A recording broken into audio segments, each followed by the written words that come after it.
Very good afternoon to all of you, and today we will discuss the rhynia.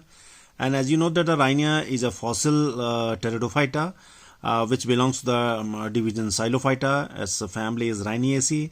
The genus Rhynia is named after the Kingston and Lang because it has been discovered from Rhynia chert bat from Middle Devonian period. And Mackey in 1913 is the man who collected it, or who discovered it, and then later on Kidston and Lang in 1917 they fully discovered, or they fully described this genus species which is called the Rhynia vogni as well as the Rhynia major. And there is a difference between the two. Is the Rhynia vogni just smaller in size, and Rhynia major is longer in size.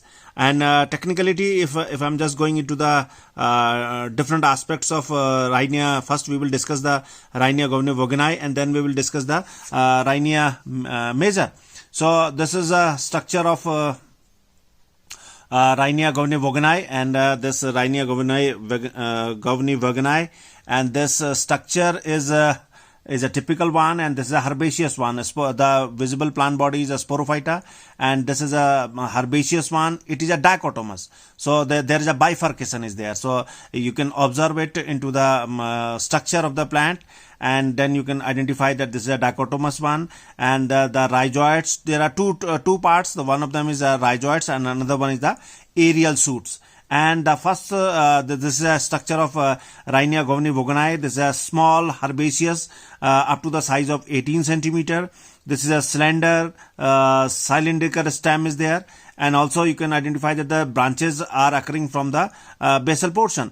No difference between the rhizome as well as the aerial shoot. The rhizome is the work which is assigned to the rhizome or the rhizoids is to encourage as well as the absorption. The aerial shoot is a dichotomous one, and it is tapered at the tip. So you can observe it. This is a top taper at the tip, and there is some hemispherical outgrowths are also been there, and these hemispherical outgrowths which appear later on, and they are occurring beneath the stomata. The aerial shoot ended into the pointed tip, and this pointed tip is bearing the sporangia. The aerial shoot which ended into the pointed tip and bears the sporangia, and stomata are also present into the aerial shoot. The adventitious branches is there. Also, this is forming the aerial shoot.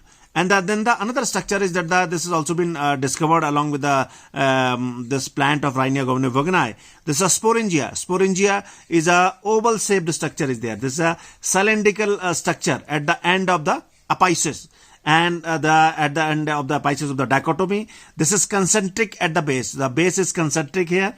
The wall is thick. This is a multi-layered structure, and the spore which comes out, which are born into the sporangia, are spherical in size, and they are surrounded by the thick layer of the cuticle. This is a eusporangiate development. And the eusporangiate development also, this is a homosporous, and spores are 40 micron in diameter. So this is a stomatal structure of a typical Rhynia vogni. This is a guard cell, and this is surrounding the stoma. And this the stomata occurs into the aerial part of the Rhynia. Now we are talking about the stem anatomy. This is a stem anatomy of Rhynia vogni, and this structure you can identify it at epidermis. Epidermis is surrounded by the cuticle, and interrupted stomata is also been there. The center is consisting of hydrocentric protostele. Then the xylem is annular tracheids is there into the xylem cells, and 14 to 5 cell layer, 14 cell layer is there, 1 to 4 layer cell is there. The 5 layer phloem cell is also been there. No sieve tube is there. No endodermis, no pericycle is there in this case. The vascular bundles are inner cortex of the they are loosely arranged, and they are along with the parenchymal tissues. Some air space is also been there. The cortex is a main stem which is useful for the photosynthesis. Outer cortex is 1 to 2 layer. This is an angular, large with hypodermal cells are there. And also the stomata is having the guard cell. The epidermis is very compact, and it is broken by the stomata in the pores. So the stomata is surrounded by the guard cell. So habicuticle is there. Small branches which for its vascular supply is also been there. So this is a rhynia govne vogoni. And this rhynia govne, the another plant which is simultaneously, this is also the rhynia, but the species has been marked at separate one. This is a rhynia major at Kidston and Lang. The rhynia major is a leafless plant. And this there are two parts, the rhizomatous part, which is a tuft of rhizoids, as well as the aerial shoot is there. The aerial shoot is a naked one. The no hemispherical outgrowths is there. This is marking the separation from rhynia govni vogoni. And also this is a forking dichotomy is same as in rhynia govni vogoni. And also the size is slightly bigger in this case. The size is 20 centimeter of size. The sporangia at the end of the branches at the tapering end, and 12 mm to multiply by the 4 mm. The internally it is similar to the rhynia govni vogoni. It's a large size, no hemispherical growth, no adventitious growth has been recognized into the rhynia major, which has been described after the Kidston and Lang. This is a sporophytic structure of rhynia major, which is just similar to rhynia govni vogoni, but size is slightly bigger, larger than the rhynia govni vogoni. The gametophyta as Xylophytopsida gametophyta is not known. So Lyon in 1957 found some germinating spores from the rhynia chert bed. And these multicellular structures which has been recognized as a germ tube, he recognized as a gametophyta. Merker in 1959 and 1961 suggested that when the algae can be fossilized, why not rhynia? He suggested that underground creeping part of rhynia and horneophyton are gametophyta, not the rhizome. But no sex organs are underground and in the case, and there is no vascular bundles has also not been recognized. Puri 1961 suggested and supported by Pant in 1961, they regarded that the small size rhynia govni vogoni is to be the gametophytic part of the rhynia major. So Pant and Puri, who is working on the rhynia species, they suggested that the rhynia govni vogoni is a gametophytic part of the rhynia major.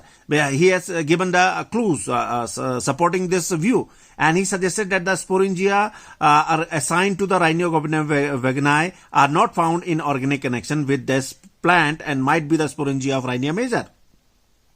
And second point, they raises the hemispherical outgrowth and adventitious branches, shoots of rhynia govni vogoni, where the young embryo, they are closely demarcated from the main and possess hostodial cell, like those present in the foot of embryo of xylotum. So he suggested that the two clear views regarding the rhynia govni vogoni is a gametophyte of the rhynia major. But there are certain chief arguments against this interpretation were the absence of definite sex organ in connection with the axis. In case the embryo could be preserved, why there is no difficulty for the preservation of the sex organ. Mehra in 1968. The presence of stomata with guard cell on the axis and presence of vascular strand. So these arguments are not supporting that the rhynia govni vogoni is a gametophyte of the rhynia major. So technically we talk about that both the species which has been discovered by Kidston and Lang, and technically this has been discovered by Mackey in 1913. But point of interest is that the one species is rhynia govni vogoni and another one is a rhynia major. However, some interpretations are there, and these interpretation has been rejected by the other workers. So thank you very much.